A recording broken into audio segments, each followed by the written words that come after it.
You may sit in silent benediction. Got 5 on the left, 2 on the right. Repeat after me. Allah. Allah. Father of the universe. Father of the universe. Father of love. Father of love. Truth. Peace. Freedom, and justice. Allah is my protector, my guide, and my salvation. By night and by day. Through his holy prophet, Drew Ali. Amen. Islam.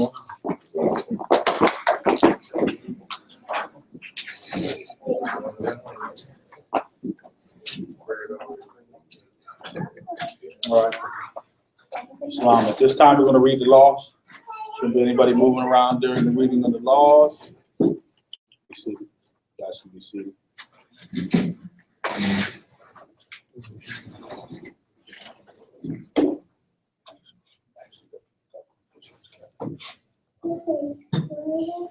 Salvation, Allah, unity. The Moorish Science Temple of America, the Divine Constitution and Bylaws. Act 1, Grand Sheik and Chairman of the Moorish Science Temple of America is empowered to make law and enforce laws with the assistance of the Prophet and the Grand Body of the Moorish Science Temple of America. The Assistant Grand Sheik is to assist the Grand Sheik in all affairs if he lives according to love, truth, peace, freedom, and justice, and it is known before the members of the Moorish Science Temple of America. Act 2, all meetings are to be open and closed promptly according to the Circle 7 and love, truth, peace, freedom, and justice. Friday is our holy day of rest because on a Friday the first man was formed in flesh, and on a Friday, the first man departed out of flesh and ascended unto his Father, God Allah. For that cause, Friday is a holy day for all Muslims all over the world. Act 3, love, truth, peace, freedom, and justice must be proclaimed and practiced by all members of the Moorish Science Temple of America.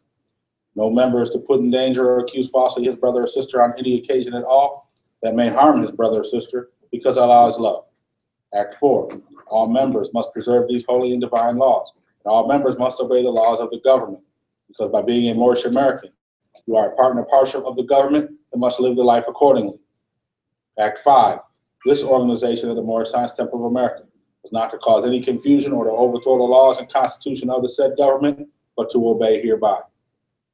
Act 6, with us, all members must proclaim their nationality. We are teaching our people their nationality and their divine creed. They may know they are a part and a parcel of this said government, and know that they are not Negroes, colored folks, black people, or Ethiopians, because these names were given to the slaves by slaveholders in 1779 and lasted until 1865 during the time of slavery. But this is a new era of time now, and all men now must proclaim their free national name to be recognized by the government in which they live and the nations of the earth. This is the reason why Allah, the great God of the universe, ordained noble Drew Ali the prophet to redeem his people from their sinful ways. The Moorish Americans are the descendants of the ancient Moabites who inhabited the northwestern and southwestern shores of Africa. Act 7. All members must promptly attend their meetings and become a part and a parcel of all uplifting acts of the Moorish Science Temple of America. Members must pay their dues and keep in line with all necessities of the Moorish Science Temple of America. Then you are entitled to the name of faithful. Husband, you must support your wife and children. Wife, you must obey your husband and take care of your children and look after the duties of your household. Sons and daughters must obey father and mother and be industrious and become a part of the uplifting of fallen humanity. All Moorish Americans must keep their hearts and minds pure with love and their bodies clean with water. This divine covenant is from your holy prophet, Noble Drew Ali, through the guidance of his father, God Allah. Noble Drew Ali, the founder. The Moorish American prayer. Allah, Father of the universe, Father of love, truth, peace, freedom, and justice. Allah is my protector, my guide, and my salvation, by night and by day, through his holy prophet, Drew Ali. Amen.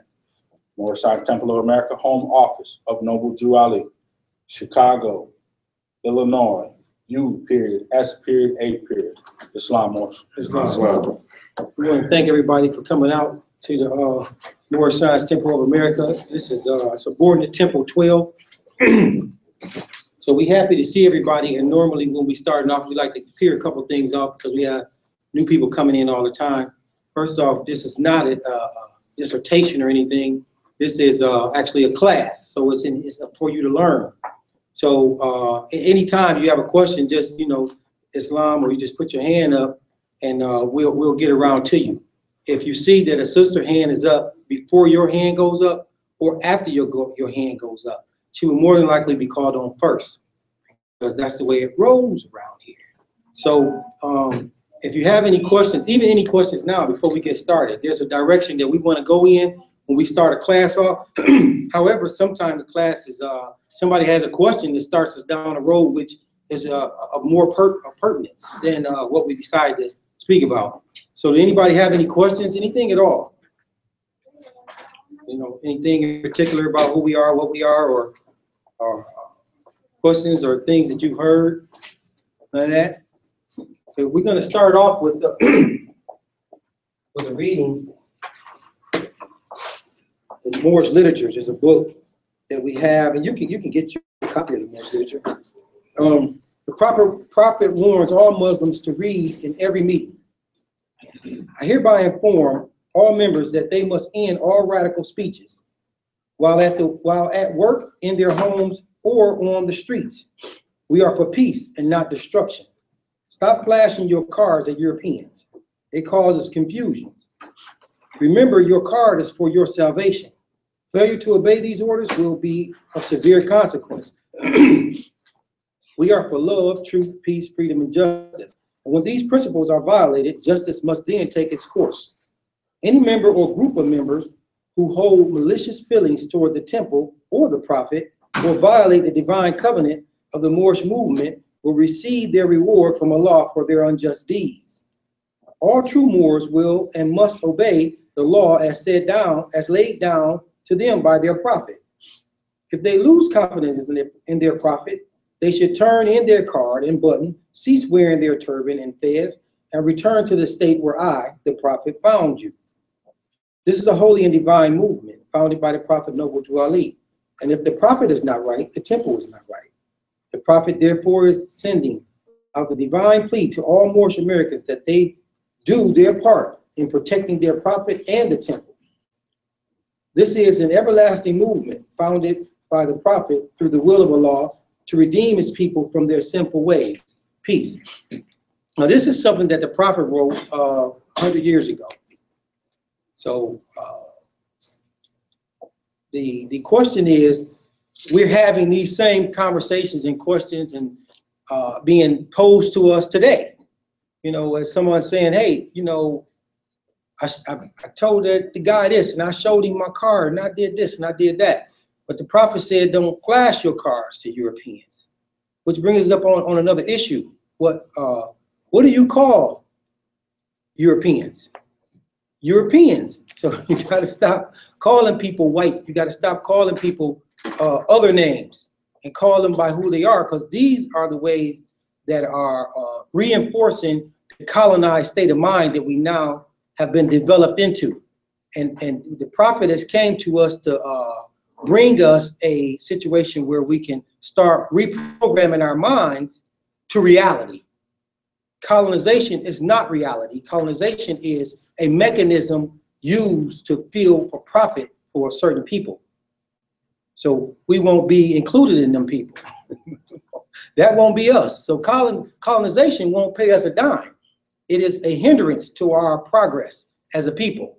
So we can't use the colonized state of mind and expect to get anywhere. So we have to start using words in their proper sense so that we can move forward in our thinking. Because it says that a prophet is a thought of Allah that manifests itself in flesh. And so we are thoughts of Allah. So if we're going to think right, then we're going to be right. But we can't go around using the same terminology as the person that's colonized, because then your actions will become like a colonized person. One of the things in here that sticks out, he says that he said they must end all radical speeches while at work, in their homes, and on the street. So he's saying that you got to lose all that radical thinking. He said at home, at work, and in the streets. So your whole life, you got to stop the radical part of it. You got to end that. We are for love, truth, peace, freedom, and justice. And if you don't believe that, then you're not ready yet. You know what I'm saying? So you need to continue to work on that. Islam, sisters. Islam, what's the word radical mean in reference to that? Do anybody want to look up the word radical so we have a clear definition? We got some people. Did I say this was a class? Did I forget that part? No, you said. I said, oh, okay, yeah. That means y'all gonna be part of it. You know what I'm saying? Islam. So, Islam. So this is a participation. So the reason you participate is because we put you in the game. When you go to a sporting event, they call those the sidelines or bench. And those people aren't in the game. So they watch what happens. And here our goal is to strive to make it happen to get you a better understanding. Got a question in the back. Islam. Islam. You mentioned the word colonized. You know, I definitely believe in getting everybody involved as well. So, I mean, we all understand what that means?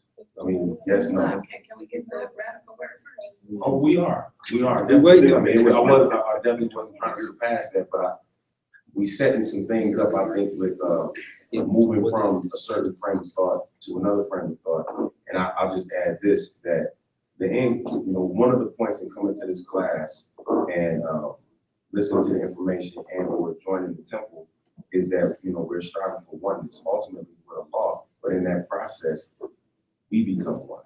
So, I mean, and so, brother, since you used the word colonization, we've been talking about it a lot. Islam. But if we all share the same understanding and definition of that word, I think we'll all be removing the same things. Right. That's understandable. And we'll get to a point where we'll go ahead and break that word down. So we all to be on the same page. We got to crawl before we walk. Has somebody found the definition to radical? I got it. Islam. One, the first definition, relating to or affecting the fundamental nature of something far-reaching or thorough. Islam. Can we get a definition? Let's go back to see if we can get it out of Webster's 1828, or let's go a little farther back for that definition.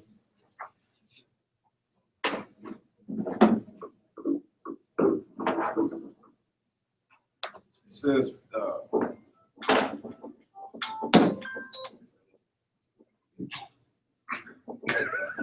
It says what?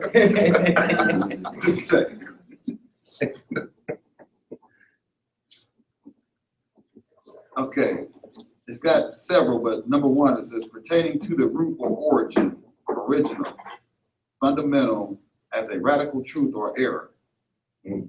So that's the one that we needed right there. That's what we need. So it's fundamental. So it said end all the radical speeches while at work. So you don't want to go in and have a conversation with people about the precepts of what we are all about. Because you're gonna startle people because they're not ready to hear that. You know what I'm saying? You can't come in telling them all of the things that you learned in the last 6 months that was new to you. Now you're starting to accept, and you're gonna go and gun them. You gotta let them come along at their own pace, because you're gonna start an argument. So when you tell people that, okay, for instance, I had a conversation with somebody and I just talking, and we got talking and things was just flowing. And then I said, yeah, so you know, the Atlantic Ocean is really the Ethiopic Ocean. It was really termed the Ethiopic Ocean because it separated the two. And they what?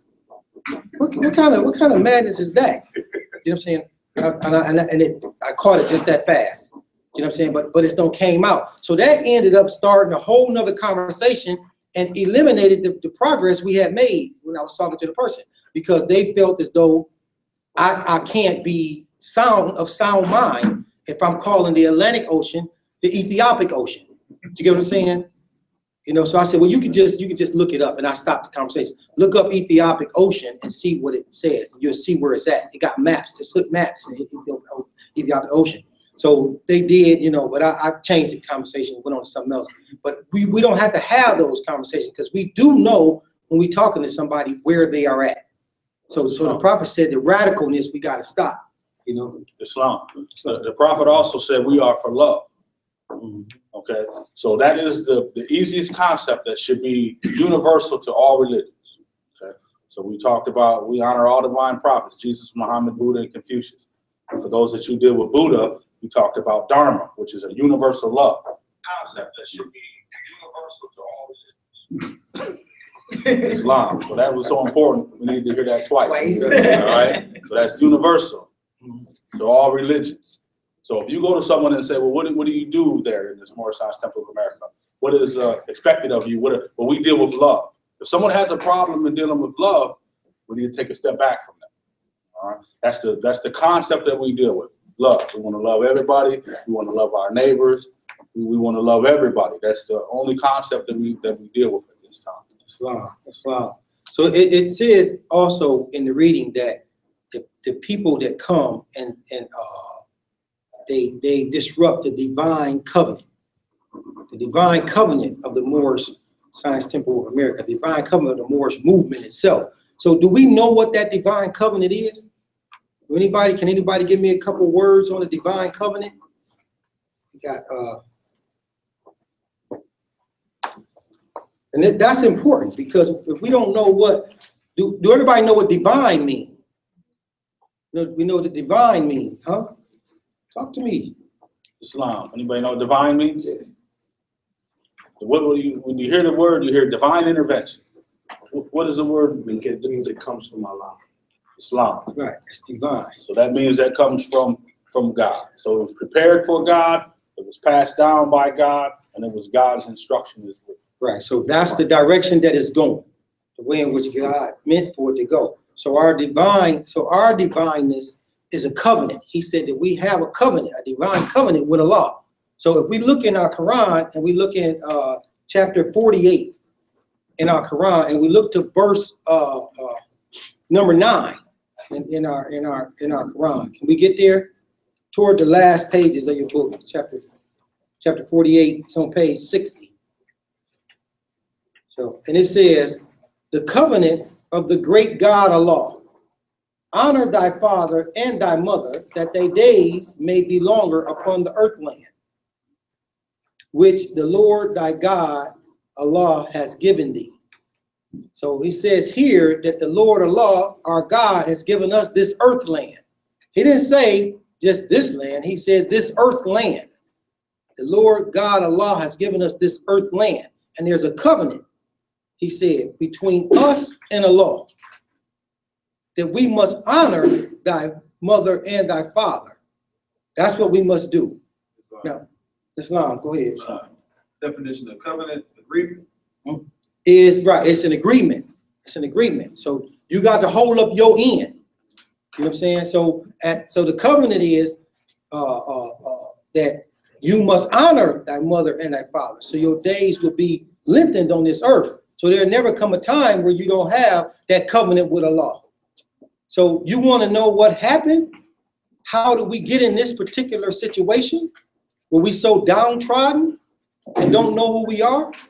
It would appear that we wasn't doing that at some point. And we got a little spanking going on.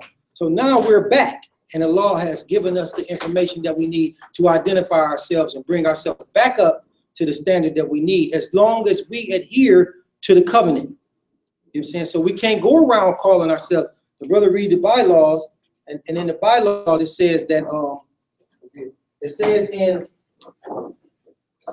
he say, with us, all members must proclaim their nationality, and we are teaching our people their nationality and their divine creed, that they may know that they are a part or partial of this said government, and know that they are not Negroes, colored folks, black people, or Ethiopians. So you can add African Americans in there too, if you want to, and everything else. But that is to say that by doing that, you don't honor your mothers and fathers. You honoring something that don't exist. There's no people called black nowhere. So you have to honor your mothers and fathers, and then you have to function under that divine covenant of love, truth, peace, freedom, and justice. So that's what he's saying to us in this. I need to put a question out there too. Can anybody help me with what honor your mother and your father means, or what it means to you? Islam. To me, honor your mother and father. You go out to the house, basically, to give an example of what you represent, is what you reflect of what your parents taught you. So you are directly from them, so you want to go out representing basically who they are and what they have taught you. Islam, and that's a huge portion of it. And so I'm going to take this question over here, and Tamika's going to tell me a little bit different. But Islam. Islam, it's not going to be a little bit different, though. It's going to be kind of the same thing, being who you really are. Is the biggest concept of it to me, because those things, as we know in this room, some of us, a lot of us, deep down, all of us know that the original education does come from inside the room. So there's those things that you know and that you really are inherently. And so being who you really are is where that comes from. Islam. Now let's go. Let me take it up a notch. Mm-hmm. So would it also be the same if we say honor our mother and our father? Could it also be Allah as well? Islam. Yeah. Islam. So that takes it up to when we say honor our mother and our fathers for the days to be long. You know, don't they also call the earth Mother Earth? And they say us as a higher understanding, we seek for the mother of our virtues. All right, which is love and those things that are all good. But it's also on at a whole lot of levels when we honor Islam. Did you have somebody? Go ahead. Honor means to identify with them or give them, put them in a place higher than. Mm-hmm. So, and I'm connected, I stay connected with them. Right. Because if the dishonor means that we have a disconnection. Correct. Islam. That's So I decide I'm going to go this way because I don't think you're right. Mm-hmm. I think you're wrong. So I'm going to strike out on my own. But when I stay connected to you, there's something that you are that I want to be connected to. Right. Hence my name, my nationality, the way I deport myself, the way I treat others, my relationship with the people that are around me. Right. To honor my mother and my father. So we can see that honoring is an action that someone is going to be. It's not something that I can tell you you are. You have to be in honor. You can't say that I'm in honor. You have to be in honor. So your actions have to add up to that. So the prophet is reading us this warning. Islam. Let me jump in there. I didn't even want to stop you. You were moving, but Go ahead. but he said you must be in honor. So he said end all radical speeches at your job, on your home, at your home, and in the streets. Okay? He's trying to change your nature. So how you interact with your children and your co-workers and the people in the community, he's trying to take it to another level. It has to become a part of you. That the way you act, people say, this man or this woman or this child acts different according to what we see in the community. He's trying to get you to, that's becoming a part of your nature, or what they say, your karma. But we won't go too far into it, but karmic debt is in the blood. It's actually in your blood. So when people say you're going to pay off and it's going to be in karma, that karma or karmic debt is actually in your blood. Islam. So the prophet says, we are for love, truth, peace, freedom, and justice. He said, we are for love. So, and if you're not for these things, then he said, turn in your turbans and your hat. I mean, and your fez, your button, and go back to the state in which I found you in. Now, did he mean go back to Wisconsin, where you were at, or Iowa? No, he's saying go back to the state of mind. But you don't have to go back to the state of mind, because if you're not conforming to love, truth, peace, freedom, and justice, then your state of mind is still where he found you at.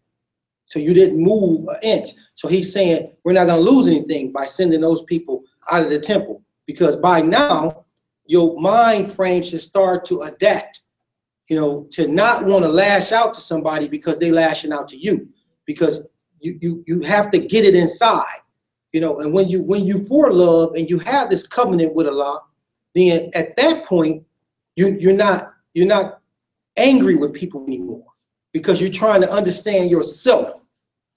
And as you understand yourself, you can see people struggling, and it hurts to watch them sitting there struggling like that. It's just, man, just let it go. But that colonized, ingrained state of mind has been fostered and continues to be fed through our television, through our banks, through our cities, through going downtown, through just something as simple as the 4th of July. You know, we just passed Thanksgiving. You know, all of these things are things that help bring you in to a system of, I'm feeling good. Everything's all right because everybody is happy, you know. But in actuality, the prophet has said our actions are supposed to be governed by love, truth, peace, freedom, and justice. And with those actions, we're supposed to be in accordance to our covenant. Now, I don't, our mothers and fathers back before 1779 wasn't celebrating Thanksgiving. You see? So we have to figure out what we're going to do about that. You know what I'm saying? How are we going to address it?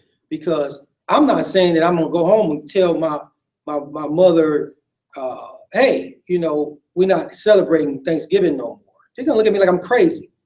You see, that's the same thing he said, radical. That's radical to them. Oh, hey, you know, Christmas, they're looking at you like you don't lost your mind. Now, I say this to you because I'm a little older and I've already did it, and I'm telling you it's not going to work. So you got to come into them with a little bit of information at a time. Now, most of my family, they don't eat meat.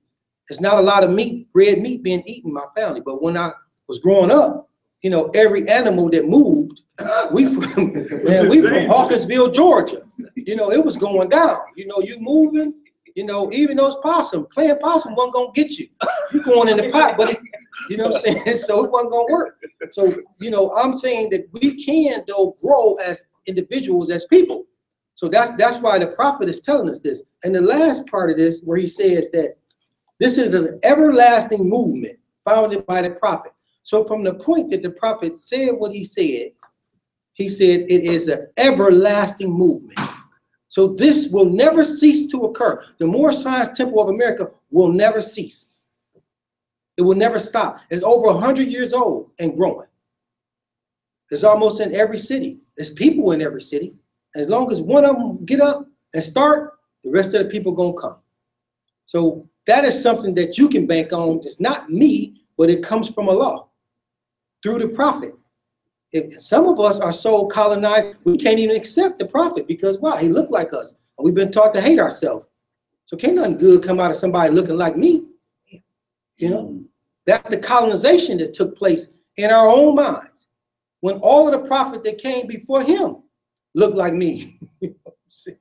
You look at Moses, you look at Adam, you look at, you know what I'm saying? You don't see nothing but me. So that is the colonization that took place. So we have to be cognizant of the fact that our thinking may be playing a trick on us. And the only way that we can start moving out of that is to spend more time around people that's attempting to get away from that. You know, like we have things where we go bowling together. We go, we're supposed to go fishing. We never made it, but we go bowling, we go car riding, baseball. I mean, it's cold now. We can't go. My sister, we can't go. It's cold. It's not. Okay. It's not. It's not, brother. We'll go and get it straight. Well, they got the big moon. The big moon is coming out tonight. And I was trying to get people together. Maybe we can get together and see the big moon and sit back and chill. If you want to do that. Or go to, what's the name of that place? Greenleaf. After we leave here, who all want to go to Greenleaf? Hey. This is an all vegetarian spot you can go to. And it's good food. The lady is very wonderful. So, but yeah, so that's what it's saying when he said that this is an everlasting movement. So it's up to you to continue to work on yourself. From here on out, you got to continue to work on yourself to bring yourself into the truth of love, truth, peace, freedom, and justice. You have to start working on that. You have to start working on these things. And it's difficult when you by yourself, but it's not so difficult when you're here with us. You know what I'm saying? And then there's nothing stopping you from getting anybody's number in here and calling them. And if you give somebody your number, they probably gonna call you, see how you're doing, make sure you're all right. So in any situation that you can come in contact with, we gotta answer for you. You know, if we ain't got it right here, it's some moles in Delaware, there's moles up in Chicago, California, we can call and they're you know, hey, yeah, you can just do this or do that, and that might work out for you, you know. So it's somebody that's thinking the same thing you thinking, and we can get you some assistance and moving forward in your commitment to love, truth, peace, freedom, and justice. But there is a commitment to our behavior. And is there any questions? We got any questions on any of that stuff? Islam. Everybody was already working on that, right? I just said that. Everybody was just so happy that everybody was working on it already. So ain't no questions, right? Man, it's Islam, sister. I don't have a question, I have a statement. It's so important to remember that even though we're working on it, we truly are working on it. So like in the psychology realm, we always talk about I'm a work in progress. So we're always working on it, and we need to not beat ourselves up when we slip because we're human. We have free will. And sometimes we are going to do things that are a little bit less than usual. And if we beat ourselves up, we make the journey so much more difficult than it actually has to be. Islam. Islam. So, and to expound on what the sister's talking about as being a work in progress, the very first step is to accept that. And it's a hard concept for us as humans to say, you know what, I messed that up right there. It's a hard concept to tell somebody I'm sorry. So we have to be able to willingly say, you know what, I messed that up. I'm not going to do it that way. You know, next time your idea was better, or whatever those things may be. So ego can't play a part in your growth. That's the one thing that holds you back. It's not another man out there or another woman or something that holds you back. It's going to be your own ego. And it's an example. I mean, we gonna all continue to grow as individuals, and circumstances is what causes us to grow. I was working with a brother, and I bumped him in the head with one of the panels, and he said, "Move." Was it an accident? Right. He said, "Yeah, it was accident." Okay. So he said it was an accident.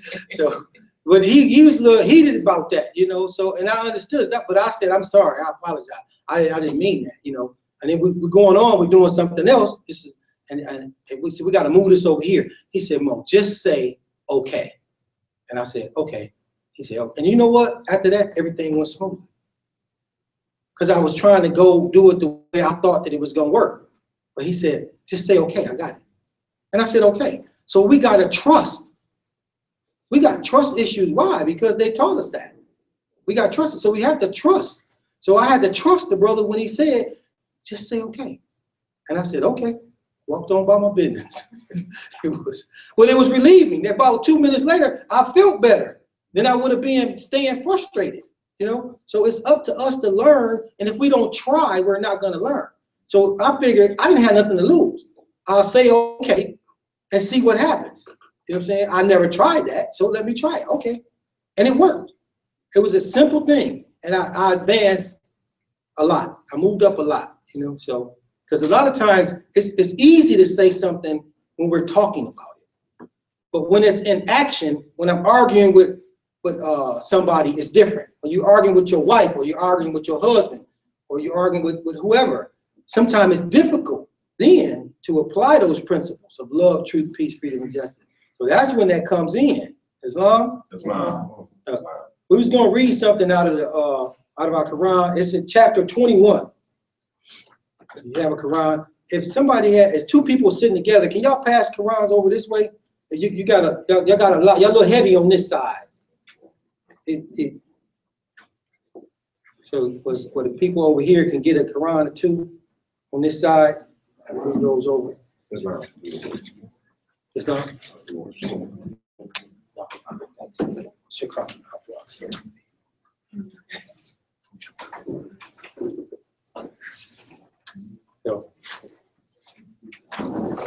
So they're good. Okay, it's in on page 82.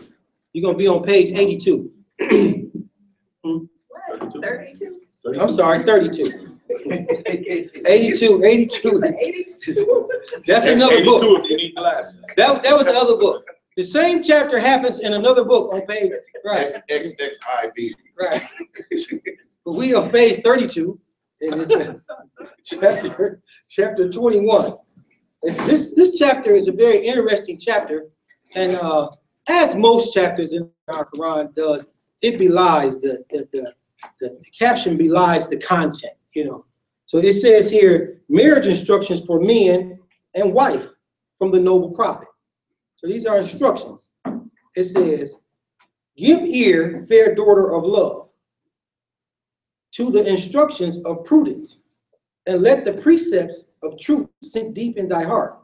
So shall the charms of thy mind add luster to the elegance of thy form, and thy beauty, like the rose it remembereth, shall retain its sweetness when it blooms and withereth. In the spring of thy youth, in the morning of thy days, when the eyes of men gaze on thee with delight, and nature whispereth in thine ear the meaning of their looks. Ah, here, the caution there seducing words, guard well thy heart, nor listen to their soft persuasions. Okay, we gotta stop right there, because this is a lot. in a very short time. But it's a very interesting. It said, give ear, fair daughter, of love, to the instructions of prudence. Anybody got an idea what is prudence? What's smart? Right. It's what's going to be the best thing to do in this particular situation. What's best? It may not what's going to be quick or what I can just run with and get away with, but what's going to be the smart thing to do. We got to use some intelligence. You know what I'm saying? Wisdom. You know what I'm saying? So some kind of virtuous act. That's what prudence means. So it says, and let the precepts of truth sink deep in thy heart. So what is a precept? Precept is like a rule.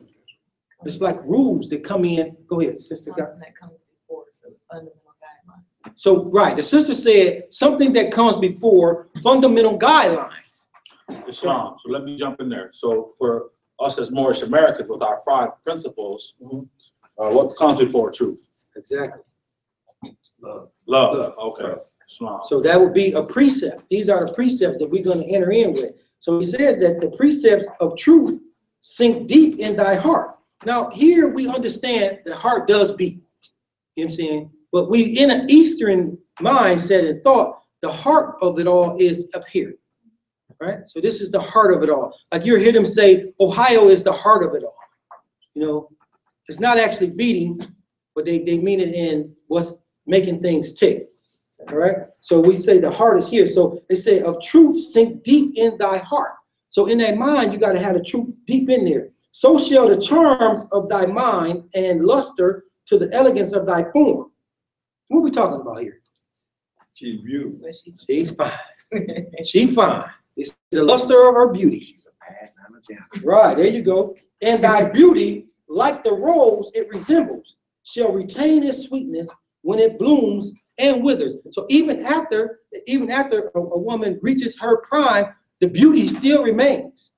The beauty still remains. It ain't going nowhere. So he's saying. So now in the second verse, he says, in the spring of thy youth, in the morning of thy days. We all on the same page? So this is in the spring of her youth. So this would be Murray right here. She in the spring of her youth. Beautiful sister, right? She in the spring of her youth right now. So we said, the morning of thy days, when the eyes of men gaze on thee with delight. So as a woman starts to develop and she starts to understand some things about life, men are gazing at her. Now, before, when she was younger, they gazed and she, hey, what's going on? You know, but it says here, and nature whispereth in thine ear the meaning of their looks. Now it's a whole different story. Now you know when she realized why they looking, things change.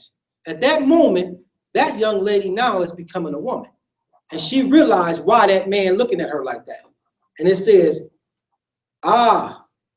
here, with caution, their seducing words. That's what it's saying to her. Here with caution, they seducing words. And when you see this word here, this is another word that we have to be aware of when we're dealing with our colonized state of mind. It says, when you see something that say here, that they're trying to get you to act on something. It's trying to get you, so biblically or Quranically, when you're reading and you see the word see or you see the word ear, see meaning that you have some understanding about it. And hearing is meaning that you acting upon it. So hear ye, meaning all y'all get ready to change what you thinking now and think this. So you would say hear. So today we just want to say, hey, I just heard some words, I ain't got to act on it. But that's the inclination about it, right? So it says, so when you hear the caution their seducing words. Guard well thy heart, nor listen to their soft persuasion.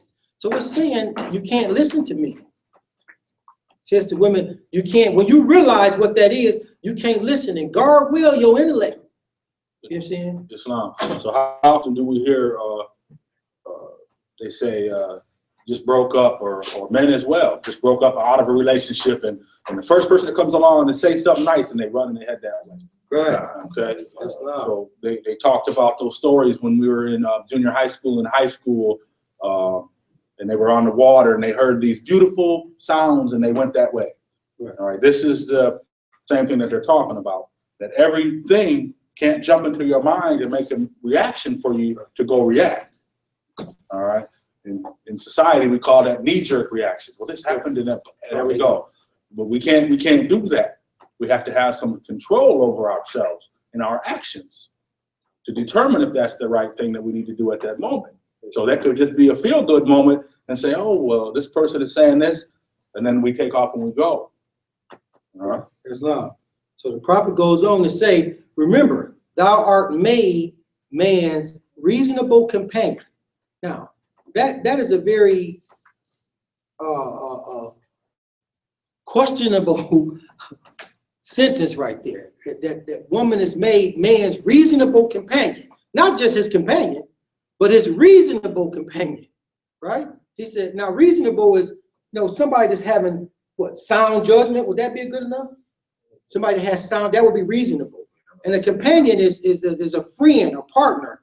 I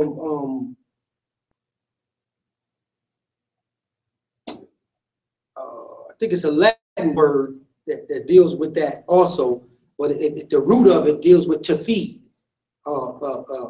In some instances, it does to deal with feed when you use the word companion. But for the most part, it is a friend and a partner, a companion, right? So it says to remember, thou art made man's reasonable companion.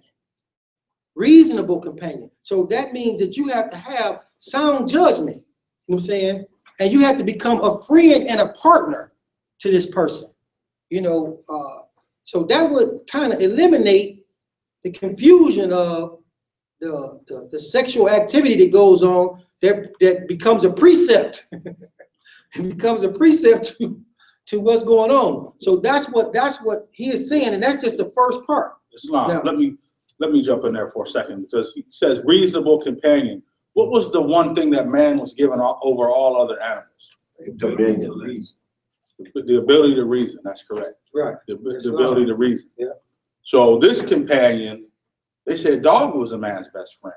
Okay. But it says here that the woman is a reasonable companion. So she has the thought that you're gonna do something to keep you also to be that companion to keep you in line. That's how a household is really supposed to work. That's how it got to so work. we're supposed to have the positive and negative, or the Ida and Pingala. Those are supposed to be masculine and feminine. When you have two feminine things together, there's a problem. Two masculine things together, it's too much force. There has to be a balance in the universe. All right? Now, the prophet goes on here to say that it says, remember thou art made man's reasonable companion. It says, not the slave of his passion. The end of thy being is not merely to gratify his loose desire, but to assist him in the toils of life, to soothe his heart with thy tenderness and recompense his care with soft endearments. So it's saying here that you're not the slave of his passions. The end of thy being is not merely to gratify his loose desires, but to assist him in the toils of life. So that's why you have a partner and a friend, is to help you with the toils of life. So we've been taught that somehow women shouldn't work, and men should be the one that goes out and provide the sustenance for the family. That's backwards. You know what I'm saying? What makes you more capable than her? Nothing.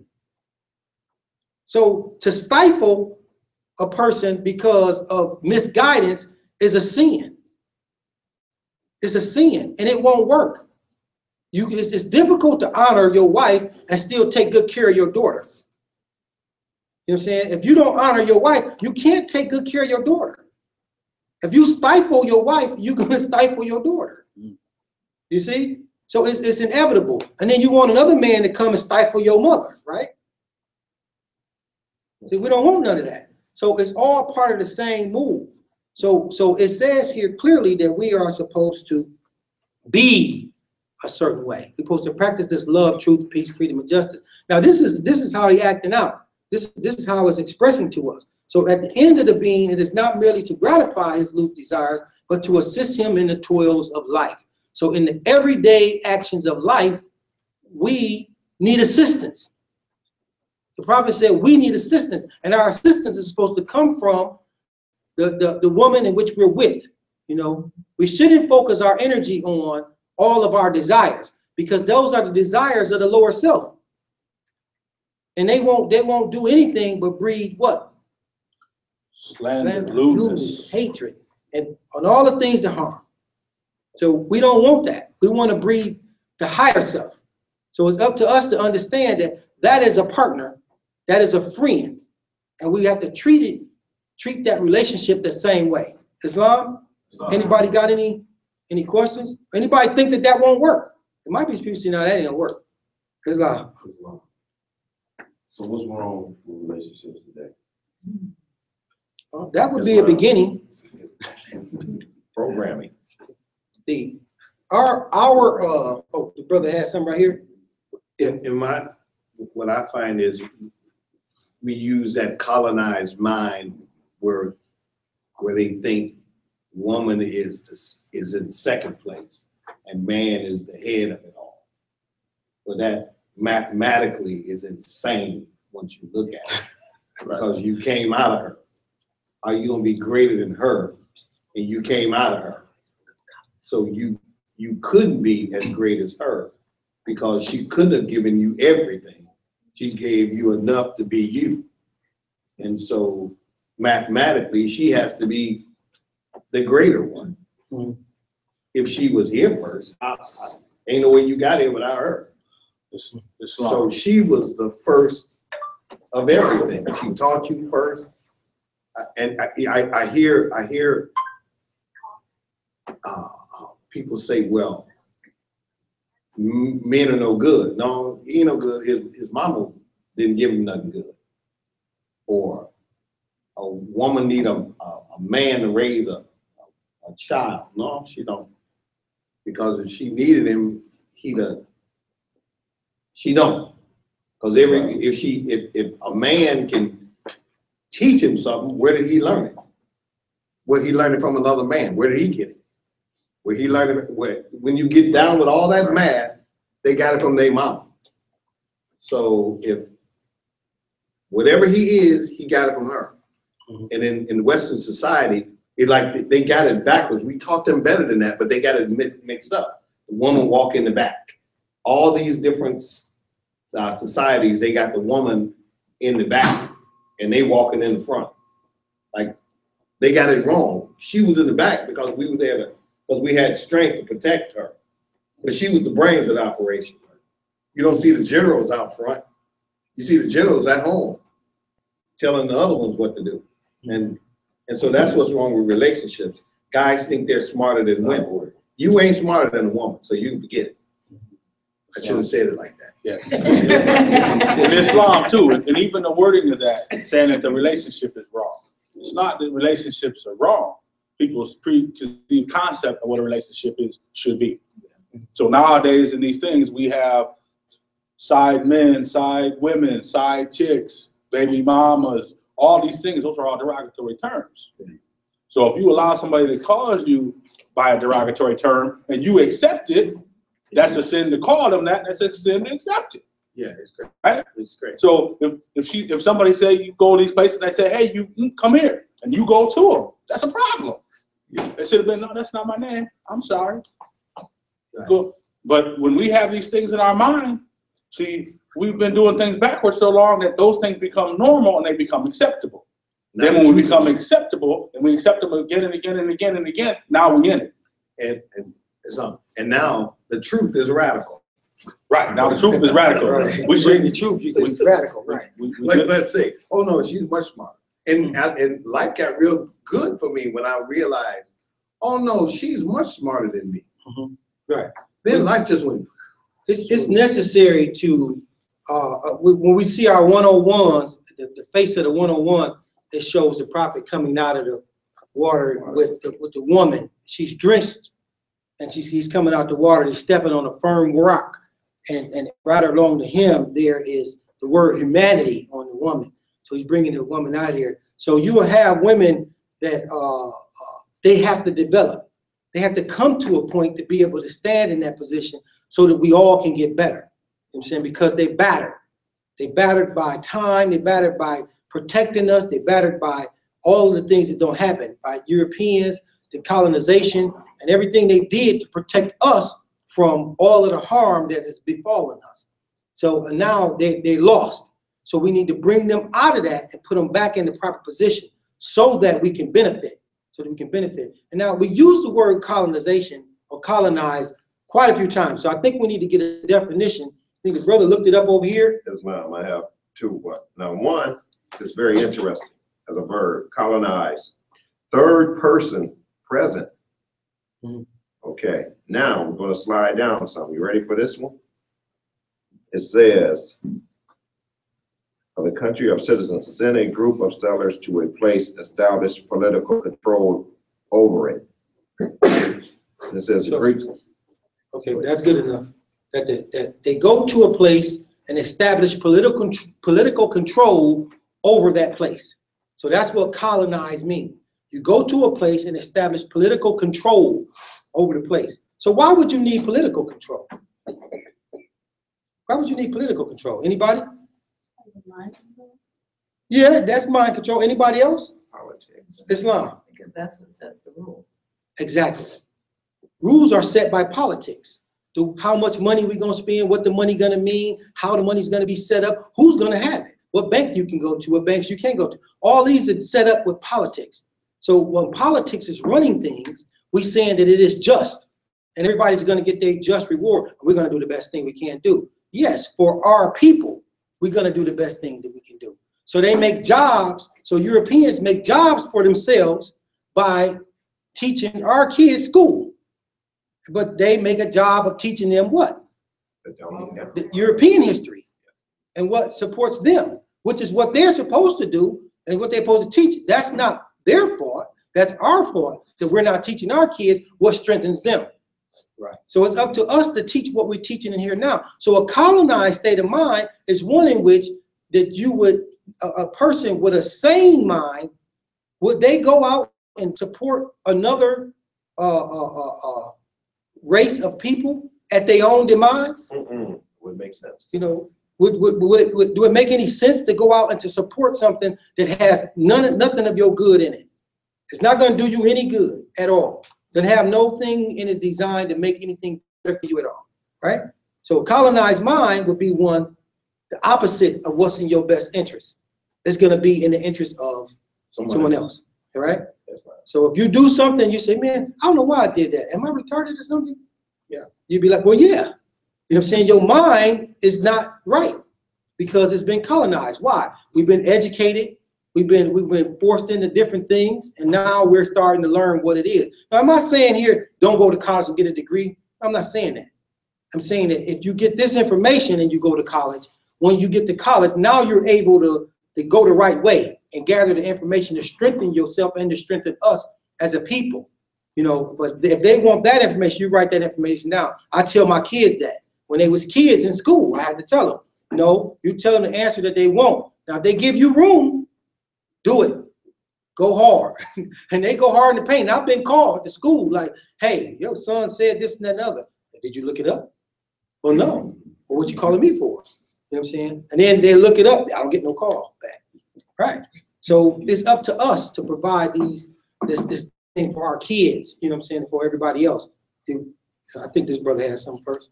Yeah, the colonize means I'm gonna bring my will on you and sell you on the idea that it's good. So I'm gonna take everything from you and I'm gonna turn you into me to your detriment. So you're gonna be my slave. It's a fancy way of saying you're not my slave. Islam. Let me jump in there for a minute. Yeah. And one of the things I want to make sure as Moorish Americans, as we get as a concept, is the understanding of who we are and the things that we need to do. As we get to a certain point and we have clear understanding, we know what roads we're not supposed to go down and where we should be and how we're going to get there. So a lot of times we play the blame game. I knew when I was 8 years old, who I was. It was very clear. I know even more at 45, you know. So make sure that when we stay on a path, that we're on a path of righteousness. Don't give power to something that doesn't deserve power. Right. Give power and understanding to yourself. And lift yourself up, tie your bootstraps up, lace them up, lace up your shoes of conduct, and do the work. I promise you, you'll get the reward. Islam. Islam. Your brother Two has things something. I'll say, like I said, the first definition said a third party. When they came here, what did it become? It's disputing between the mother and the father now. Colonization. Also, as well, the word politics. Somebody look up that word and break down poly and tech. Don't tell you everything you need to know. Right. Anybody know what the Latin word for poly is? Exactly. Now, what is a tick? Suck your A blood-sucking leech. Mhm. So therefore, they're giving it to you, cornbread and greens, right there. Enjoy. Islam. So the brother broke it down for you. It's many of them sucking your blood. And for a while, you know, there was referred to that as blood suckers. And that's a topic for another day. But here, to keep going, is to stay in conformity. What we're doing is, who is she that winneth the heart of man? So this is saying, what is the woman that wins the heart of a man? You know, we understand what a man is that spiritual part of us that is the spirit that has been given us. So when they tell us you got to grow into this being this man, that's another way to keep you colonized away from who you really are. Because at the point of a fetus, we are all men. At the point of a fetus, you all men. There's no such thing other than that. So that's what the law said that we are. So we are men. So how did I become unman from the time I got birth? That's not possible. So I'm still a man. That's the internal part of what I am. This physical ramification of what I am is just physical. It doesn't hold any truth, you know what I'm saying, other than this realm that I'm on now with it. So it says, who is she that winneth the heart of man, that subdues him to love and reigneth in his breast? Lo, yonder she walketh in maiden sweetness, with innocence in her mind and modesty on her cheek. Her hand seeketh employment. Her foot delighteth not to gander abroad. So it says that this is clear for us. Our women work, and we work with them, and they are our partners, and they help us govern over the household, govern over the community, govern over our world. So it is up to us to build our community along these guidelines, because the other ones won't work. You know what I'm saying? You coming in telling her what to do, and we see how that's turning out. You know, you telling her, she's like, right. But she got another stash back here because she know that ain't about to work.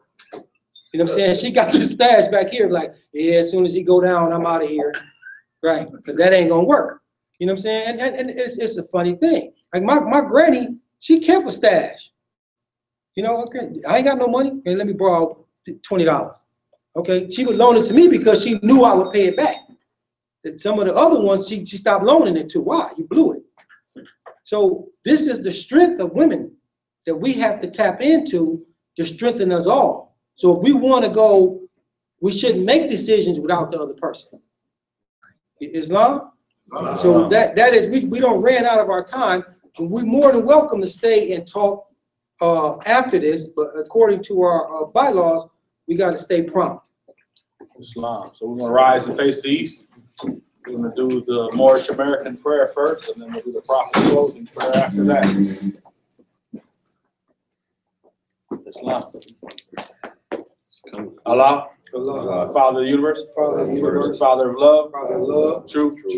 Peace. Freedom. And justice. And justice. Allah is my protector. Allah is my protector, My guide. my guide, And my salvation. and my salvation. By night. By night And by day. and by day. Through his holy prophet. Through his holy prophet. Through Ali. Through Ali. Got one more prayer.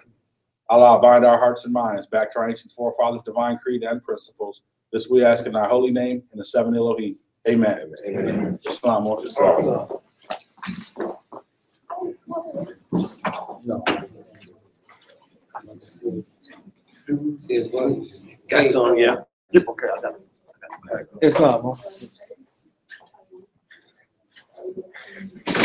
the technical support, Any please more, call. Islam, any more dues? I'm taking them down for